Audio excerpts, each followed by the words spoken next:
Here was a navy that commenced with one ship, fought its war, and ended with one ship, and even she was sold. This was the theater for the contest. 13 colonies, nearly 3 million people. Since the western wilderness was a barrier, the sea was the major highway between the colonies and the outside world. In the long coastline were many harbors. Only 3 million people, but they could build ships. Timber grew down to the water's edge. Every small river had its shipyard. They were to fight the most powerful navy afloat.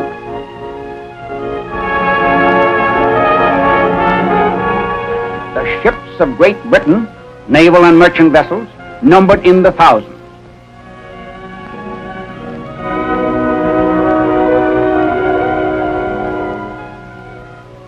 But the 13 colonies had many ships also. The northern colonies produced lumber, grain, and fish, which England forced the colonists to channel through her ports.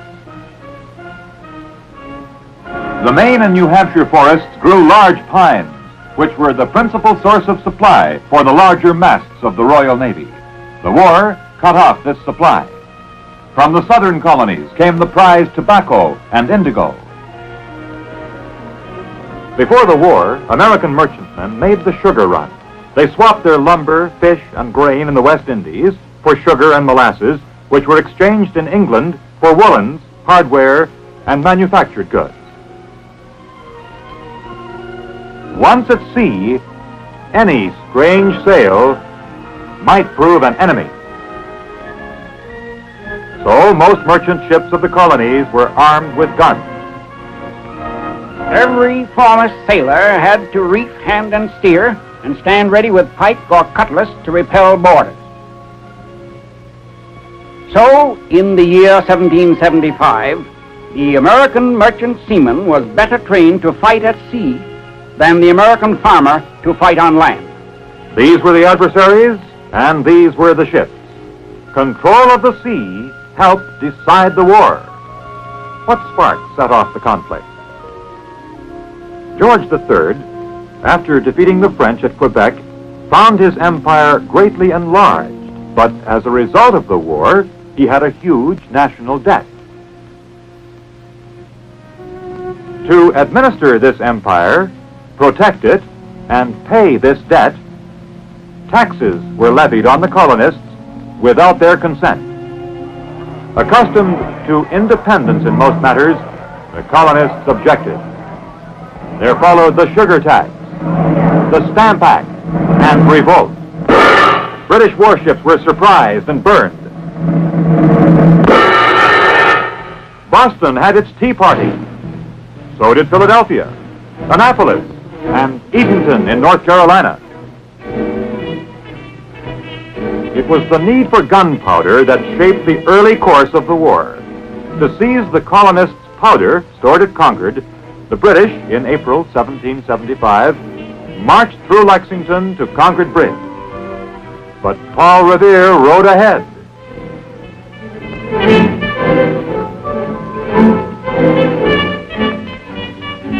The British are coming! The alarm was spread. The next morning, on Lexington Green, the gunpowder was saved. In June of 75, at Bunker Hill, the colonists ran out of powder before the British third attack. And the British captured the earthwork. Washington took command of the Continental Army at Cambridge. He was warned that the powder reserve was down to 9 rounds per man. At this, the general did not utter a word for half an hour. The American armies encircled the British, who were being supplied by sea. General Washington planned to capture those supplies, particularly the powder. On September 7, 1775, into the harbor of Gloucester sailed the schooner Hannah with a captured vessel. The Hannah, the first ship commissioned by Washington, can be called the first man-of-war of the American Navy. And then more vessels were equipped for Washington's fleet. Fishing schooners with 4 to 6 guns manned by crews out of the Army, by a sailor regiment from Marblehead. 35 prizes they captured. Captain John Manley, in the schooner Lee, took the Nancy, carrying 2,000 muskets, 30,000 round shot, over 30 tons of musket shot, several barrels of gunpowder, 100,000 flints, and a 10,000-pound brass mortar for that waiting army of Washington outside of Boston. Munitions that would have taken the colonies 18 months to manufacture.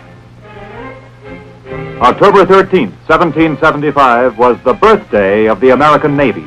On that day in Philadelphia, Congress authorized the purchase, equipping, and manning of vessels to capture military stores, mainly gunpowder. The Naval Committee drew plans for the Continental Navy. The sides of the merchantman Alfred were to be pierced for 24 guns. To Philadelphia from the colonies came other trading vessels, an odd assortment, the Columbus and the Andrea Doria, the Wasp, the Cabot, the Fly, and the Hornet, and from Rhode Island, the Providence. From Newport, she carried the commander-in-chief of the fleet, Commodore Esek Hopkins, and Esek's son, John, Abraham Whipple, Dudley Saltonstall, Nicholas Biddle from Philadelphia. These were some of the vessel's commanders. First lieutenant of the Alfred was John Paul Jones. Events came fast in Philadelphia. At the Tun Tavern, the Marine Corps, founded November 10, 1775, began its recruiting.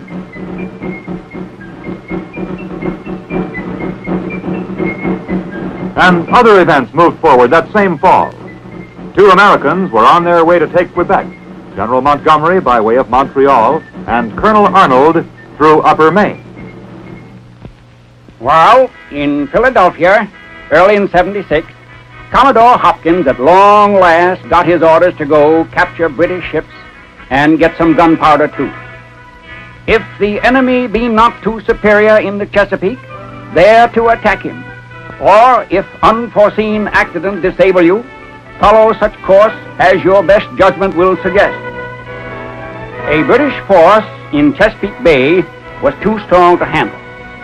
A northeast gale provided the accident. Commodore Hopkins squared yards away southward. Tarnation lucky. On March 3rd at New Providence in the Bahamas, the Commodore landed some 200 Marines under Marine Captain Sam Nicholas and 50 sailors, and got him over 100 guns and a sight of military stores in the first Naval Marine amphibious action. Hopkins then hove north toward Rhode Island. His fleet fetched New London, where he delivered his supplies to General Washington, whose army had chased the British out of Boston and was marching to meet them in New York. By the Eternal, we declared our independence on July 4th. But dark months were ahead. General Howe drove Washington's troops from Long Island. He defeated them again at Harlem Heights, at White Plains, at the forts on the Hudson. Support by ships of the British Navy was largely responsible for Howe's success.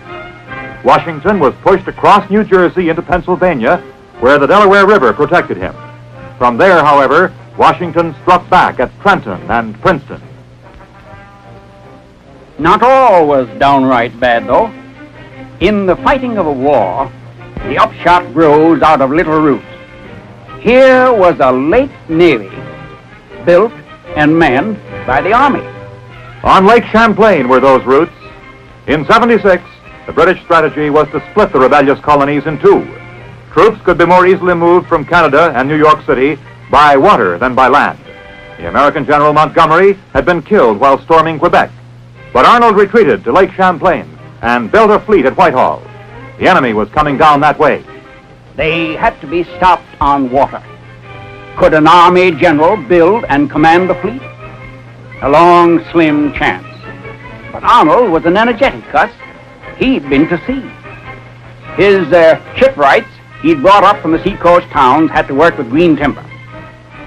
4 galleys with guns and swivels, the Washington, the Lee, the Trumbull, and the Congress. 3 guns each for 8 keelless, flat-bottomed gondolas. 1 sloop, the Enterprise, and 2 schooners, the Royal Savage, left on the lake the year previous by the British, and the Revenge. And out on the lake they went to make their fight. On the 11th of October in 76, near heavily wooded Valcour Island, there was a fight that helped decide the entire war.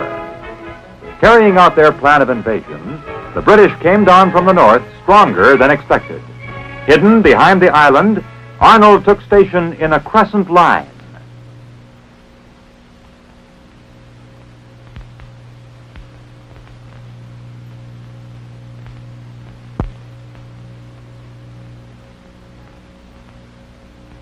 And the British sailed by unsuspecting. Their full-rigged ship, the Inflexible, alone could sweep Arnold from that bay. The British then hauled about, and the fight was on.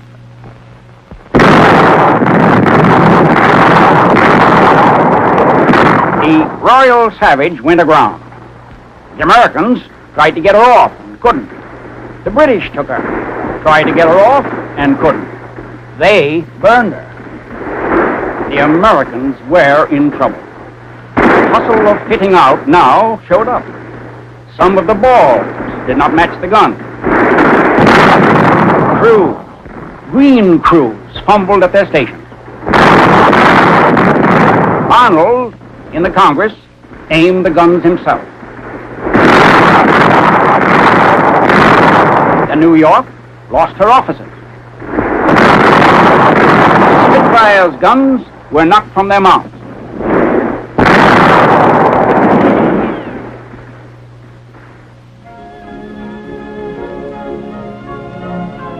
When darkness came, the rest of the American fleet slipped away.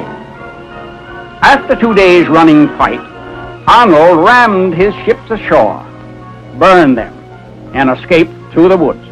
Thus ended the Battle of Lake Champlain, fought for the prize of a continent. Arnold had lost the fight, but winter was at hand. The British had been so delayed that their invasion was postponed until the next year. Washington and the Continental Congress used this time to build an army. By the next summer, 14,000 Continentals were in arms. They stopped Burgoyne at Saratoga, where he surrendered after one of the decisive battles of the world. It proved to all that the colonies were determined to be free. Aid came from Europe, especially from France. Louis XVI now agreed to support the American cause and became a fighting ally. Previously, the wise and canny Benjamin Franklin had wished to embroil France with England. Perhaps for this, he had encouraged American privateers and Captains Cunningham and Wicks to prey on British commerce. They were joined by others. War was carried to the British front door. By 78, over 700 British ships were taken. The cost of potatoes doubled and redoubled. Lloyd stopped insuring English shipping. In Brest Harbor, an American sloop of war flew the stars and stripes abroad. It was the Ranger, under John Paul Jones. In the Ranger, Jones bore up the Irish Sea, took prizes, set fire to Whitehaven, fought and took His Majesty's ship Drake, and brought panic to the British homeland. The Ranger was ordered home, so the French put at Jones' disposal an old East Indiaman with rotted timbers. Jones named her the Bonhomme Richard, honoring Benjamin Franklin's nickname, Poor Richard. This is the ship that fought one of the world's famous fights and cradled a great tradition. Off Flamborough Head, on the 23rd of September, 1779, Jones, with 4 ships in company, encountered an enemy convoy of 41 sail. The merchant ships maneuvered to escape while their protectors squared away for the Americans. Jones brought his unwieldy Bonhomme Richard In range were the Serapis, 50 guns, a new ship of the Royal Navy, Captain Richard Pearson.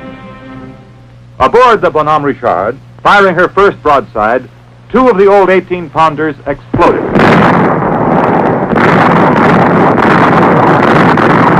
One by one, the Bonhomme Richard's guns went out as shots smashed in her rotted side.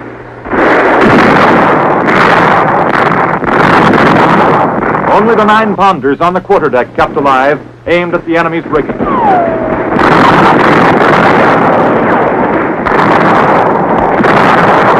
On the Bonhomme Richard, a gunner rushing to strike the colors and thus give up was blocked by Jones. From the Serapis, have you struck? Have you struck? From the Bonhomme Richard, I have not yet begun to fight.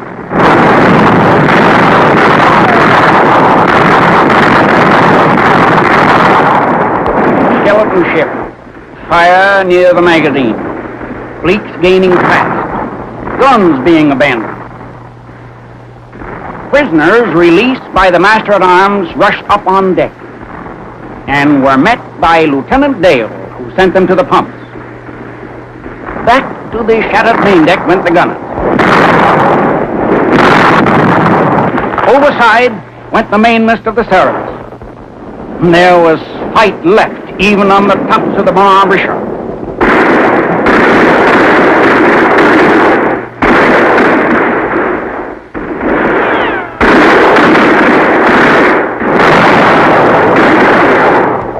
Captain Pearson struck at 10:30.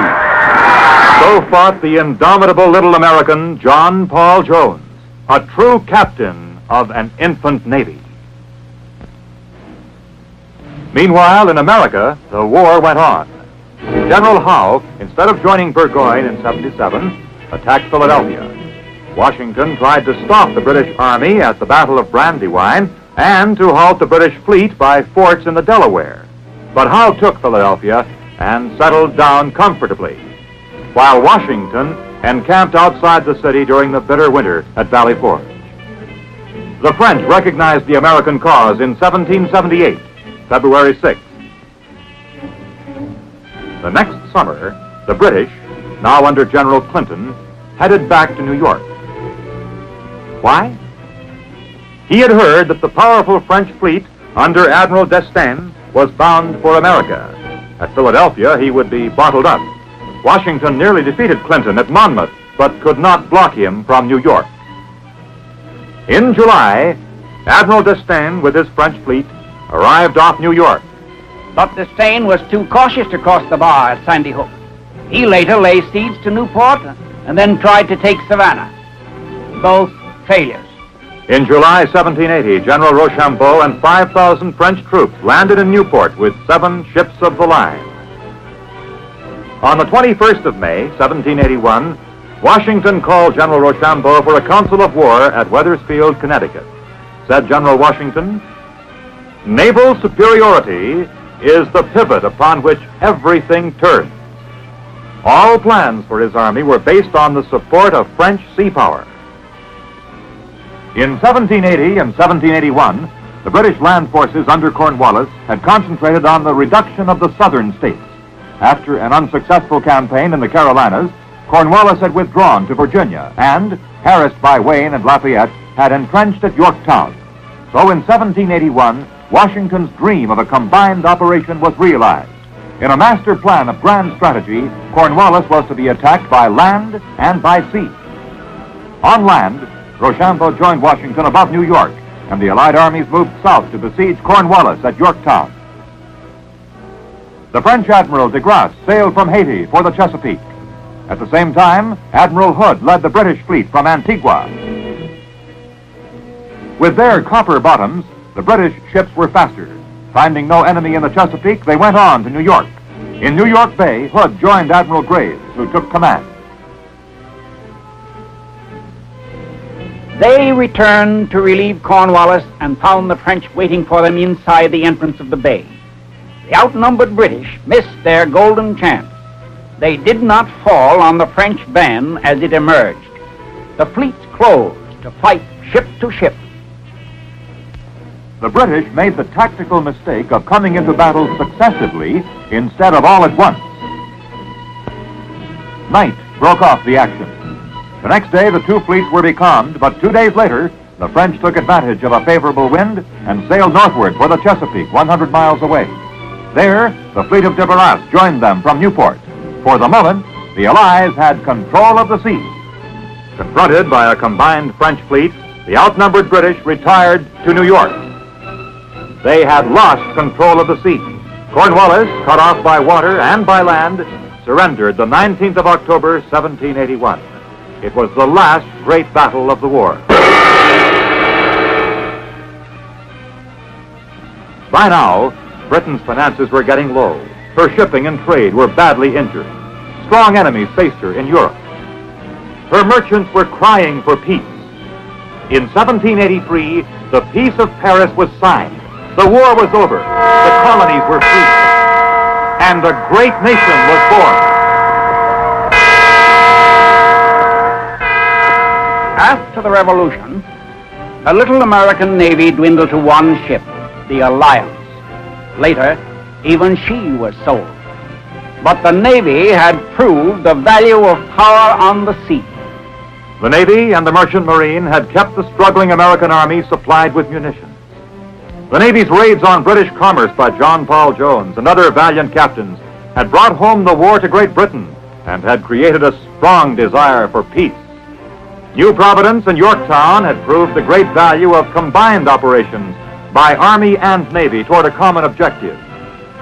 The fleet had leaders: John Paul Jones, John Berry, who commanded the last ship of the Navy, men to meet emergency.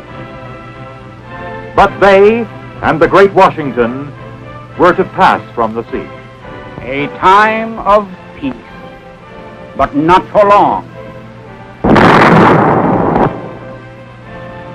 America would again need a Navy and call on great captains: Berry, Truxton, Dale, Hull, Preble, and Decatur. America would again need to launch her fighting ships to hold her rights on the seven seas.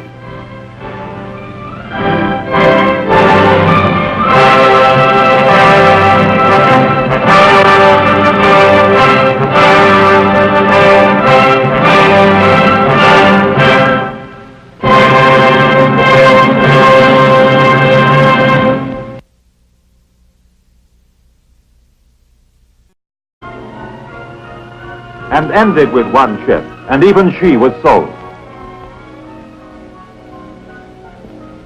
This was the theater for the contest. 13 colonies, nearly 3 million people.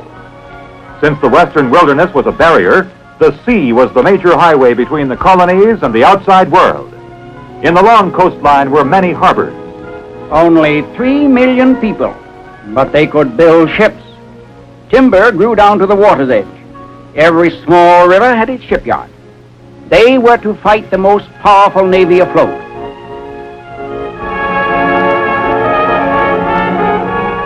The ships of Great Britain, naval and merchant vessels, numbered in the thousands.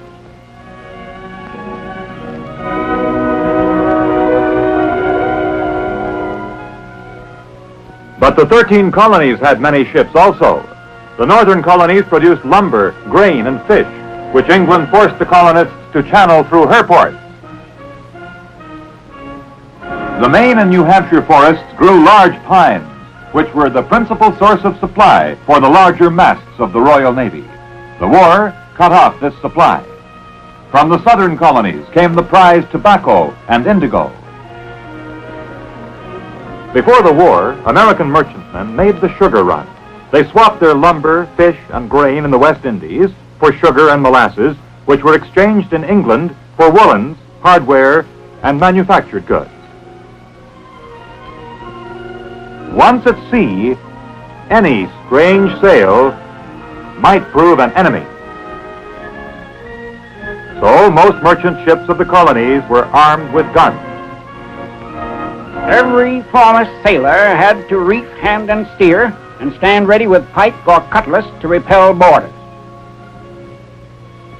So, in the year 1775, The American merchant seaman was better trained to fight at sea than the American farmer to fight on land. These were the adversaries, and these were the ships. Control of the sea helped decide the war. What spark set off the conflict? George III, after defeating the French at Quebec, found his empire greatly enlarged, but as a result of the war, he had a huge national debt. To administer this empire, protect it, and pay this debt, taxes were levied on the colonists without their consent. Accustomed to independence in most matters, the colonists objected. There followed the sugar tax, the Stamp Act.